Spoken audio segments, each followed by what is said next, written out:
Hello, beautiful soul. I did a little meditation with you guys yesterday. And I did mention, I want to go into a little more, that when we are beginning to embody that space that you were looking into with closed eyes and start realizing that that is the divine, that that is everywhere. There is no place it cannot be found. And anybody who closes their eyes and starts looking into that space will realize the same. And it is who we are. It is basically who we are without that false identity, that separate sense of self that we have created in our minds. And it's not something we have consciously done, because we're stupid. There's a lot more to it. It's probably an age-old process, and whether there's programming in it, and we have fed it, we have engaged in it. But that is what we keep focusing on and believing that that's who we are, and that is what everybody else is, and everything else is. And all along, because we're focusing on that, we miss when you close your eyes and you look into space, you miss that. And then you miss the whole unfolding of who you are, or the whole realization of who you are, who you truly are. So then I mentioned that there's so these layers, right? These layers that keep pulling us out and wanting us to believe that we are other than that, other than the field. It's a coherent field. This field is harmonious. It's harmony itself. It's coherence itself.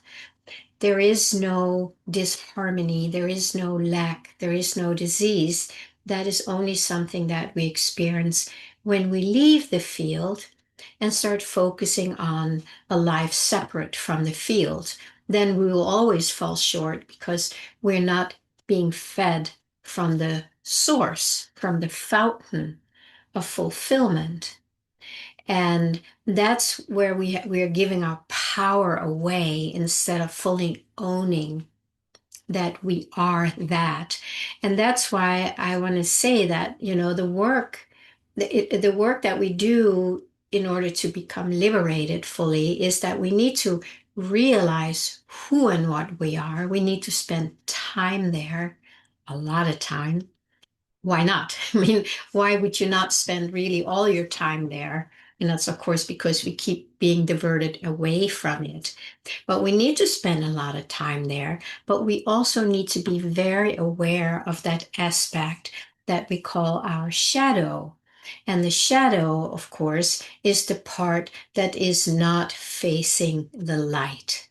That is when we turn away and the light is still shining, but now it's casting a shadow.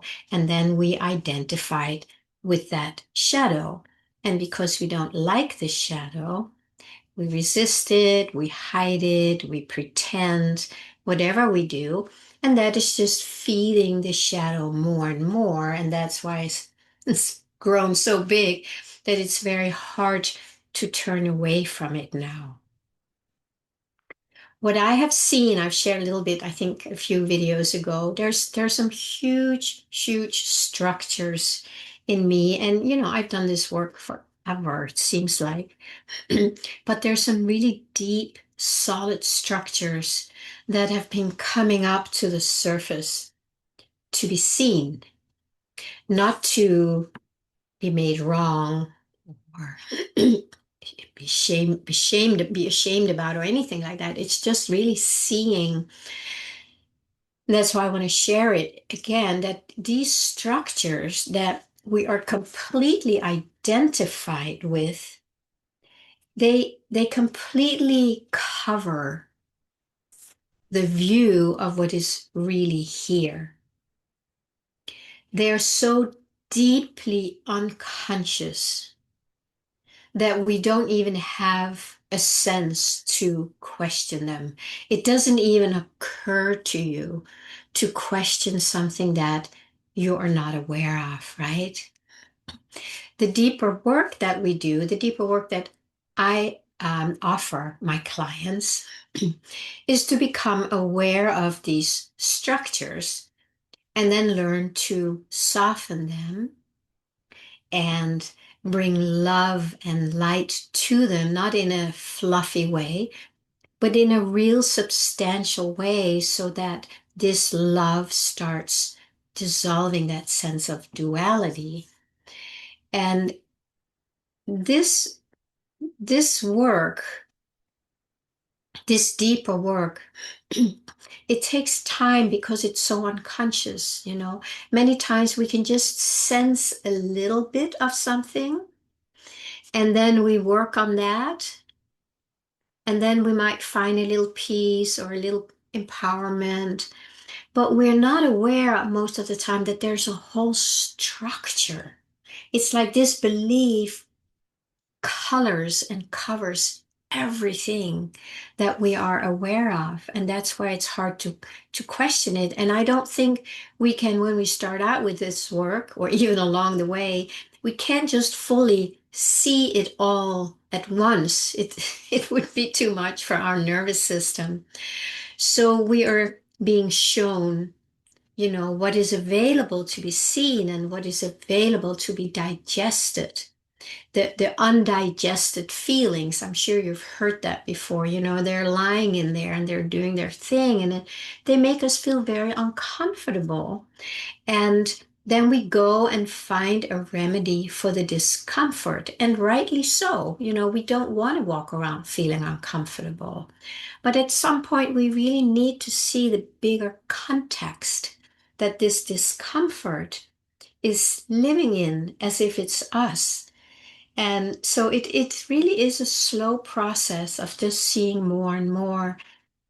And then suddenly there's just then suddenly we become more and more aware of the bigger, deeper structure that we have been living unconsciously, unquestioned, as if that is how it is. And you know, it's those in the background, you know, that noise, that those hypnotic suggestions, they can be very, very still and like a whisper. I think I did a video on that. It's like a whisper. And we kind of know there's something there. And, you know, we try and overcome it or ignore it, or you know, do the opposite, or feel the opposite and start creating, you know, a new future self. There's many ways we can do it, and that are done and that are taught. And I think, again, I think they're all very valuable, but at some point we need to really come down to that sneaky whisper that is, oh my God, it's so tricky, you know, because when you suddenly see it, it's like something cracks. Because you see it now, right? It was not just something, an annoying thing in the background, and yeah, I believe that, or you know, there's just kind of dismissing it a little bit, yet being fully impacted by it, because that silent whisper feeds the structure and keeps it in place. And that is why it's so hard for us to let's say look into space with closed eyes and start sensing what is actually here, the field, the field of coherence, the field of heaven, the field that Rumi talks about, that is beyond right doing and wrongdoing. That is the field we live in. There is no right or wrongdoing. There is no lack or disease, or it doesn't exist there, because that is duality. The field is not duality. The field is a coherent space of oneness and perfection and harmony. And it's very hard for us to relate to that because we live so identified with the opposite. But when we do this deeper work, you know, we just crack, like I said the other day, you know, you keep, you know, cracking, and suddenly that whole structure inside the rock it comes off, that whole covering. And that's what happens when we keep doing this deeper work. We see a little more, we see a little more. Oh, we see this. Oh, I haven't seen that before. Oh, there's another flavor of it. And then, so it's a matter of staying open and willing to be present in who we are, because that presence will help us see what is covering it. Nothing else can see that. It's like your own presence, your own light. That is what is shining on the shadows. So the more we allow the light, the more we can see the shadows that we have been hiding behind, as if it's not, as if we're not the light. And then we let it go and we soften it. More lights coming through. We can see more.